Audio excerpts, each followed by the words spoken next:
I don't want to ever go back to that old Nick, you know, but I think that I'm better because of what was the old Nick? Was he drinking too much? Absolutely. Was he partying too much? Drinking, Diablo drugs, Blanco. alcohol, you name it, it's thrown at you. Marijuana, In front of cocaine, you. that kind of thing? Cocaine, you know, heroin? Liquor, never like the super hard stuff, but you know what? It's all hard when you're up there, you know? I mean, it's all relevant. What do you regret? What did you do? I don't have regrets. I really don't. You know, there was a growing stage, you know, that I had to go through.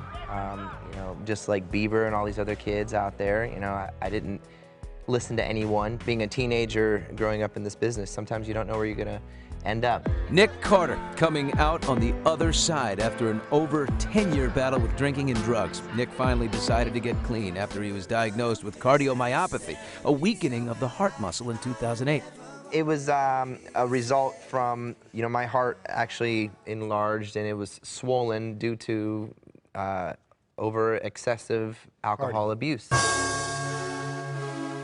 When you drink and you do drugs, you know, and you do it excessively, your body will react to it in a certain way. You also, if I remember correctly, had some drama with your family. Oh, a lot of drama. Tell me why ain't nothing but a Despite all of Backstreet's success, Nick's family life was falling apart. His parents divorced in 2003. Infighting amongst his 4 siblings was the central storyline on their short-lived reality show House of Carters in 2006. But in February 2012, real tragedy struck. His younger sister, Leslie, overdosed after a long battle with mental illness and depression. My sister, Leslie, she did pass away, and that was due to drugs and alcohol.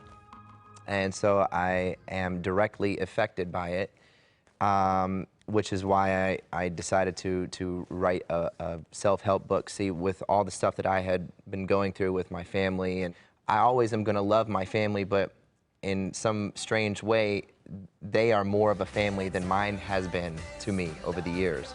And I've been able to look up to them, you know, even though I came from a family where I was the older brother in my, you know, with my siblings. You know, I became the younger brother in this family when I was 12 when I met these guys. And so they became a very good influence on me. And now I'm free falling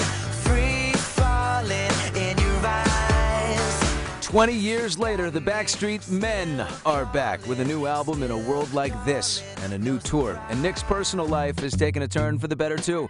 After famously dating Paris Hilton in 2004, Nick just got engaged to girlfriend fitness trainer Lauren Kitt.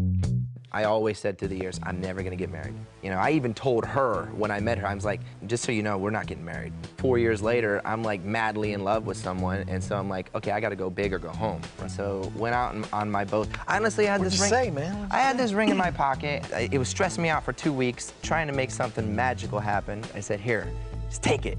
She's like, what is this? And I'm like, don't just get it out. I just take it. I wanted to like bury it, and none of that stuff happened. It's like, yeah, just take it. Ask her to marry you. So will you marry me? And it just seems so Not cliche. here, take it. Yeah, that's the way to do it.